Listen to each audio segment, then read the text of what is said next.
Hi, storytellers. Welcome to the Storyteller Shelf podcast, season 2026. Today, we are excited to welcome Derek Amarillas. Derek, could you share a little bit about who you are and what you do? Such a great honor and privilege to be here. Thank you so much for hosting me. My name is Derek Amarillas, and I'm a children's book author.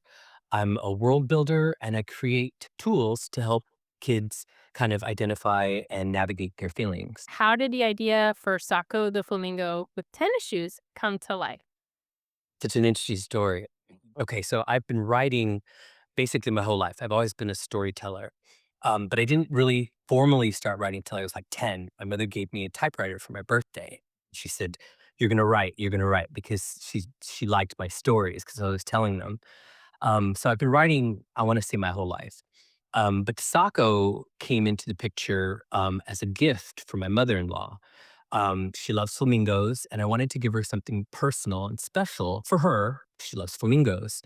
So I started with a character, the flamingo. And at the time, we were driving back from San Antonio to home, which is in the DFW area. And my husband wanted to stop at the mall to look at some tennis shoes. And I said, in that time, I'm thinking through my head, what am I going to write about? And I put tennis shoes, a flamingo who wears tennis shoes. So that's how the character was born. I did have a previous life prior to writing.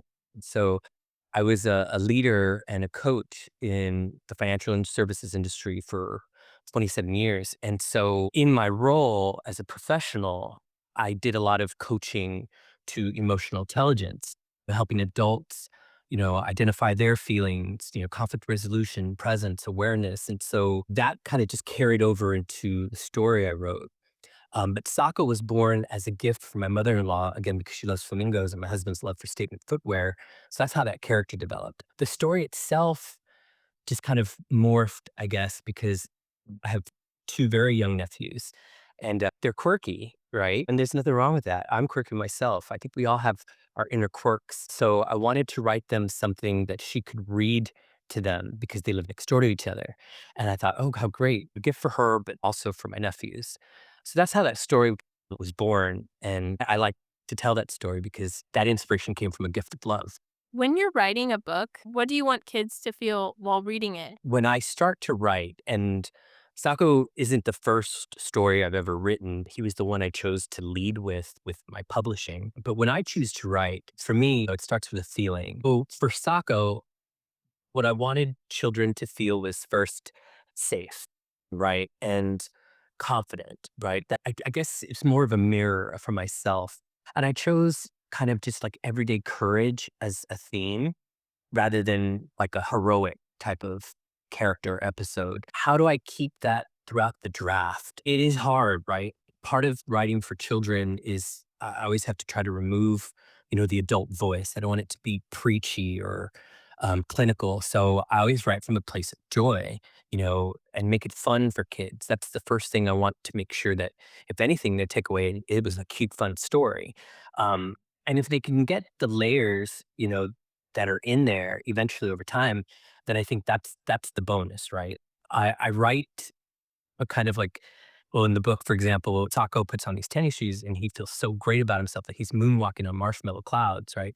Anyone who's ever roasted marshmallows know that they're sticky, right? So I'm talking about sticky feelings that I'm going to moonwalk over them, right? To be able to glide over stickiness is it's a metaphor in itself. So I hope over time, kids and teachers and parents can kind of talk to them about feelings.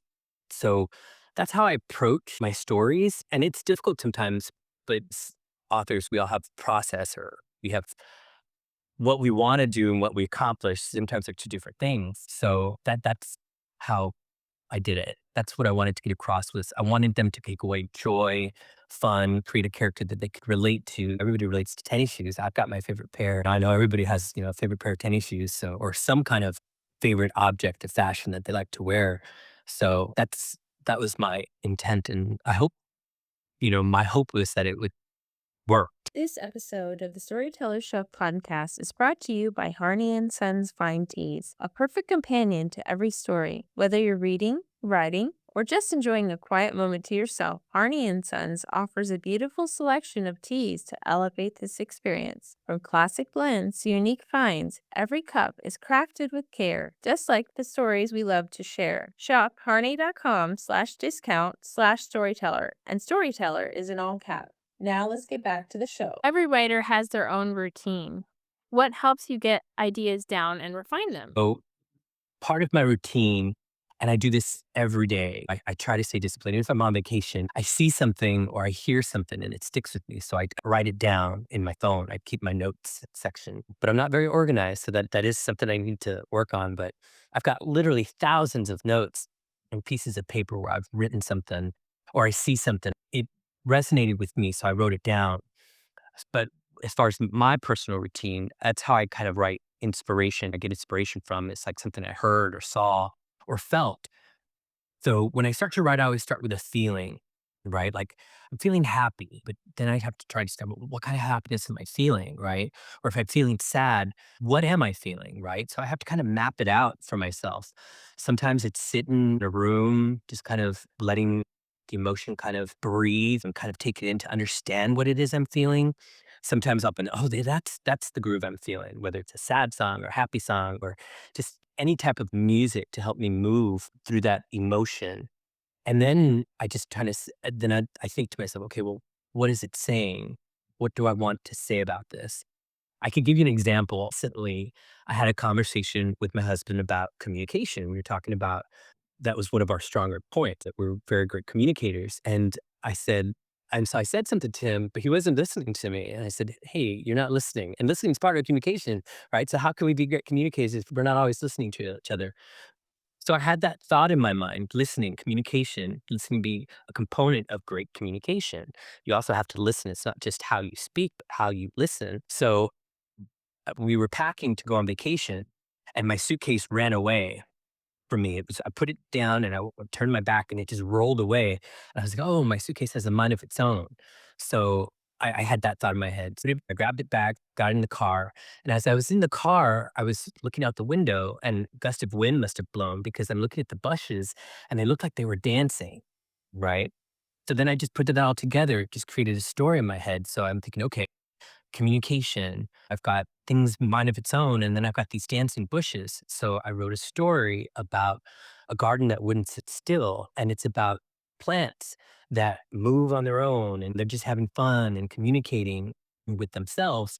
But the person who's tending the garden doesn't understand that language, right? Because he's not taking the time to listen to them. So it just kind of worked itself into a story that I wrote. And so that's an example of how my mind works when I sit to write a story. I have a mentor, and I would definitely say if you don't have one, get one or ask someone who knows because I think that mentorship comes a long way and it really helped me out because I didn't publish. I've been writing, as I mentioned, my whole life, but I didn't publish till recently. And part of it was because I didn't know I was doing it correctly, right? Because sometimes when I sit to write a story, it doesn't come out as a story. It comes out as a song or a poem or just a bunch of words on paper. And I'm thinking, so I don't know if I'm doing it correctly. So I met with my mentor and she says, hey, if you're expressing yourself through a creative process, don't judge that process, right? Just let it come out, let it take whatever shape, form it takes. And so I learned a lot from that. And so some of these songs and poems that I've written lyrics for, the last, 50 something years, and I'm revisiting now and I'm like, okay, hey, there's a story here. And I can turn that, that poem into a story or vice versa. I've turned stories into songs, just because I think, oh, it's a great story, but I kind of needs to be shortened. It needs to be more lyrical. It needs to be more music related. So I've done that. And I just like the process and it's freeing for me. I have all this energy and I feel things differently than most people. I feel like all the emotions. So I just need this creative way to process, and that's how it takes its shape and form with me. So that's how I work. Are you a pacer or are you a plotter? It sounds like you're a mix of both. I do like writing from outlines. I always prefer the outline, but then what I find is that my outline is just like a beginner because none of my stories end up based on an outline at all. So, but I like the process, right? It's just how I work, and that's just how it comes out. So, but it's fun, and sometimes it may not even be writing. So, again, when I look at the first draft of Socko, it's like 2,000 words long. It's huge, right? And I'm thinking, well, if I want it to be a children's book, I needed to pare it down. So part of my process, again, I'm not experienced in the publishing world. This is the first book that I released. So, but I'd like to think I'm smart, right? I read the story. And so when I got the illustrations back, part of it was like, hey, well, I don't need to tell this particular part of the story. The picture does it for me. So I could just cut it. So that was kind of hard for me as well because I'm thinking, I wrote this great story, but it's too long for a picture book, right? So part of it, my process was understanding where to pare it down and being comfortable with it. But part of it also is just like, oh, that seems very redundant. So is there another or better way for me to kind of tell this paragraph, and that's why for me the use of metaphors is so not easy. Well, it's easy for me because I speak in metaphors because for me to describe my feelings like, "Oh, I feel good," that doesn't define that emotion well enough for me. So I have to say, like, it's like a solar eclipse. It feels bigger than what good is. And so I started using metaphors to kind of cut down some of the text. So that was what I've noticed when I look at the original. And it's funny to see how it started to where it is now.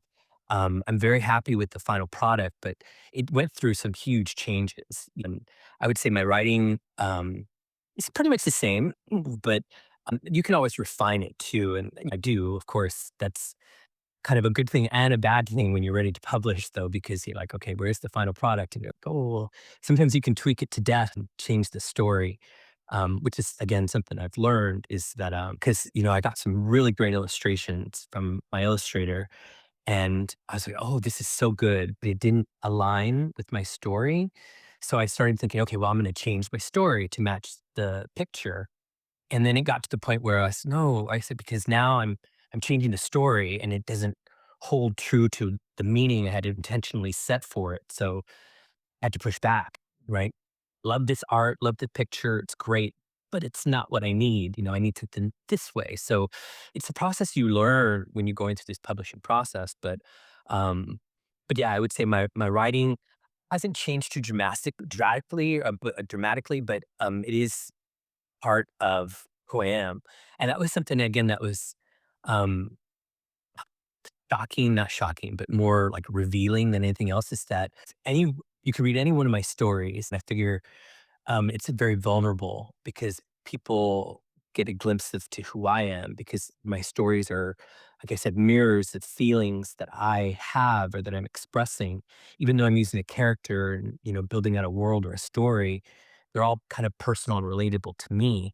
So getting comfortable with that was, my I want to say a big challenge, but I think it's worth having. And part of me wanting to do it in the first place was because I had a friend, visiting, and she was going through a tough time. She had recently lost someone really close to her. And I was sitting outside having my coffee, and she came into the room. She said, "What are you doing?" I said, "I'm just finishing a story I wrote." She says, "Can I read it?" I said, "Sure." So I let her read it. And at the end, she was in tears. She was just like, I said, "Are you okay? Are you thinking about your friend?" She's like, "No." She goes, "This story helped me so much." Right. She said, "Because I was feeling lost, and this story was about lost, but it's okay to be lost, right? It's okay to feel lost." And so it moved her so much that she was someone that pushed me to publish something. She was like, "Oh my God, Dirk, this is the kind of stuff we studied in college. You need to get this out there." And I was like, "Okay." And then when I was thinking, okay, what story do I want to gift or publish? And then my mind worked. I wrote Socko the Flamingo with tennis shoes was already meant to be a gift. So it was already meant to be shared. So that was why I led with that particular story. But yeah, I have a vault of stuff that I'm ready to get out there. But yeah, I'm just excited now. And it's also very liberating too, right? Tell us a little bit more about how you publish this picture book. Like I said, I've never published before, but I've written again for many, many years. A friend of mine did some research and found a publisher for me. And so I reached out to the publisher, and then I had also, because every time I write something, I copyright it just for my own peace of mind. And I chose Palmetto Publishing primarily because their services, right? They provided, and you can add additional layers if you wanted to, but for me, first time, I wanted something that would kind of just be smooth, kind of have some experience that I figured I was paying for.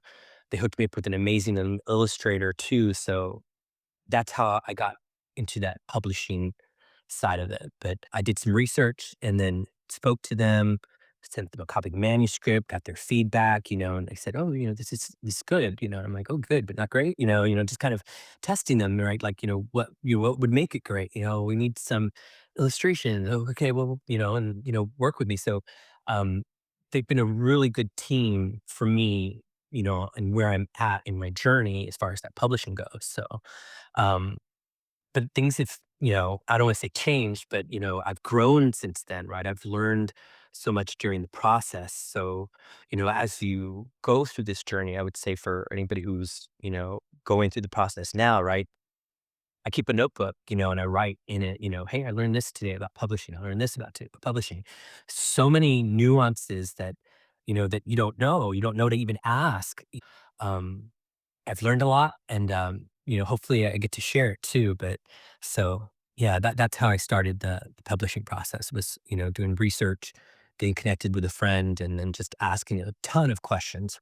I started reading stories too about how people get, you know, hoodwinked, or, taken advantage of during the publishing process, because it's not cheap, and so, I'm not gonna lie, it is something that could set authors back if they're not prepared for that. So I want to make sure that, I share what I've learned in the process. Derek, do you mind if we deep dive into that a little more and you help us with a few pieces of advice for people who are trying to publish? What should they really know ahead of time about the publishing process, especially a hybrid one, before they actually take the leap? So first thing I would say is make sure you have your draft, ready. To submit for someone else to review, and be open to feedback. And the second thing is make sure you have a structure in place, right? So, you know, I did come from a business background, so I kind of knew, hey, if I'm going to pursue this, I'm going to have a structure in place to kind of protect my intellectual property. So, I created my own publishing company, Icon Literary LLC, and then since I write music as well, I have to have that branch too. So I have Icon Skybound, and Icon Capital, which is the umbrella corporation. So kind of modeled after Disney, if you will. It's just how businesses do it. So you always want to look at the business side of it, which isn't always fun and it's not easy, but it's not difficult, right? You can always learn it.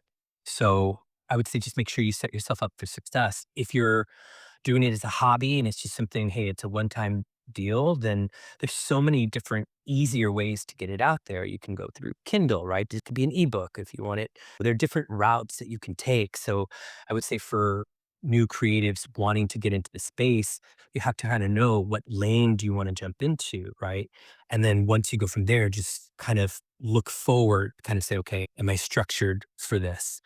So like that's what I did, and so there's some things I've learned.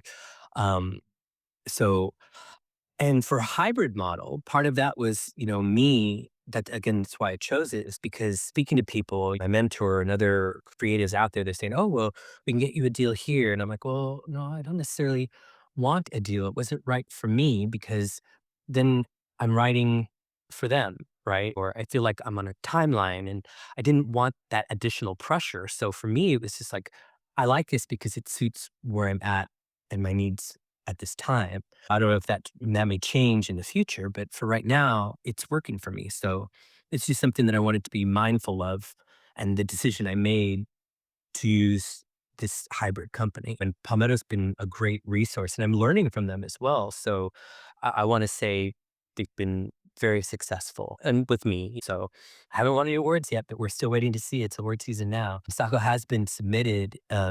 The IPPY, the Moonbeam Award, and the Next Generation Indie Awards. Best of luck, and please give us an update when you win the award because we know you will. It's just a matter of getting through the waiting time. As an author and as an uncle, Tell us from your perspective, what do you think the world needs more of when it comes to themes in picture books these days? As an author and as an uncle and as a kid at heart, I think things that the world needs, especially today, I see, especially with my two nephews, they're 5 and 7 now. They're under so much pressure now to perform, right? And I don't know.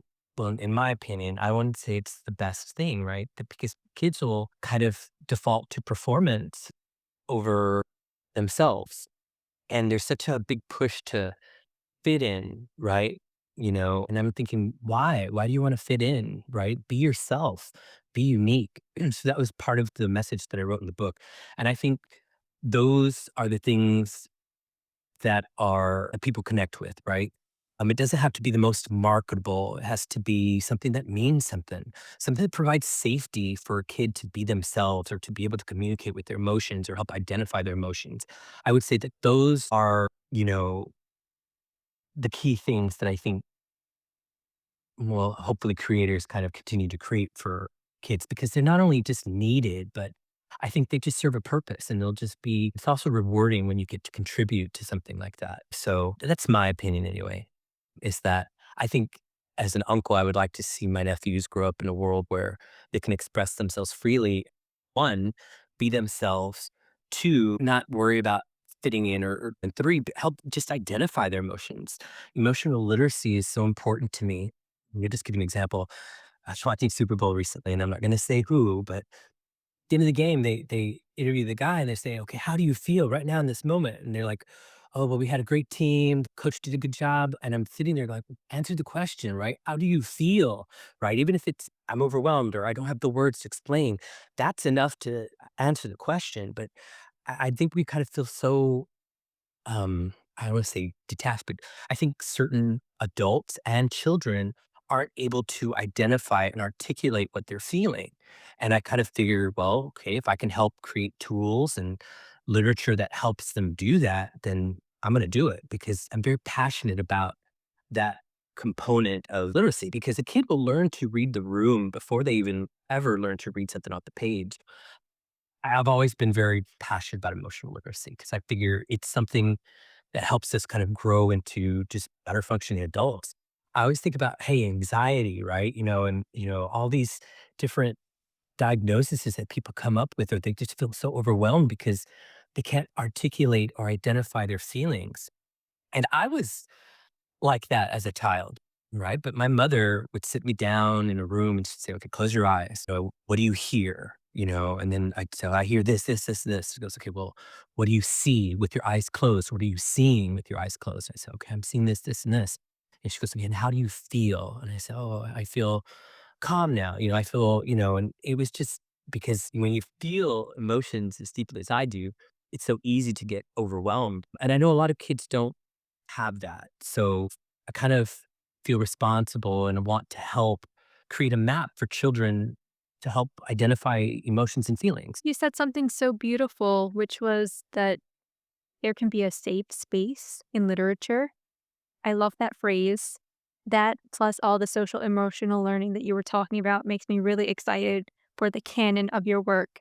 And I recall you just said before that you have a lot of things that are currently unpublished. So, should we be looking out for more children's literature or adult literature or more music? What should we be keeping our eyes peeled for? I have classroom kit. I've got affirmation decks. I've got book two in production that's almost out. It'll be ready in a month or two. I've got music that I'm kind of doing something different with. I created music because a librarian that I met says, "Oh, do you have music?" I was like, "Well, as a matter of fact, I do." It was just so cool. And she asked that. But I'm creating prompts for the music. So I'm going through the lyrics and creating prompts for it. I don't know if it's called something, but I just call them prompts, where you can ask, okay, well, what do you feel at this moment, or what does this lyric or line mean to you, just to kind of help with the song, because songs are cute, but the songs I've written, like "Shine My Way," it's about shining bright.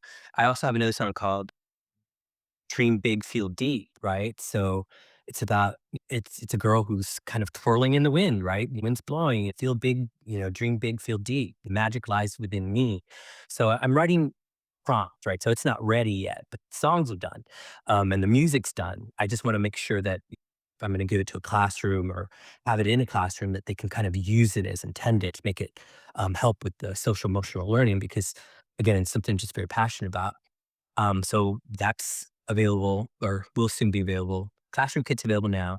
I have book two of my publishing side, called Genevieve the Fairy Chef and the Magic Cookbook. It's about a fairy who doesn't want to be, tending flowers. She wants to be the world's greatest chef. And she's in her attic one day and she finds a book, and it's a cookbook, and a book comes to life as soon as she opens the pages, and it knows her. And so together they go off an adventure picking ingredients, and they end up making a delicious pie. So that's soon to be out in the next couple months. Well, Derek, you are so creative and such an emotionally intelligent person. It shined through everything that you said and shared here with us. So, this is the point where we thank you so much for being here and for giving your advice to our storytellers. Thank you so much for again having me. Thanks for listening to the Storyteller Shelf podcast. If today's episode helped you, please subscribe and share it with a friend. In the link below, you can explore our educational library and learn about what's coming up next, including our live summits and the BB Notable Book Awards. We also publish a limited number of curated blog features for authors and publishers who want to spotlight a book we believe will truly serve young readers.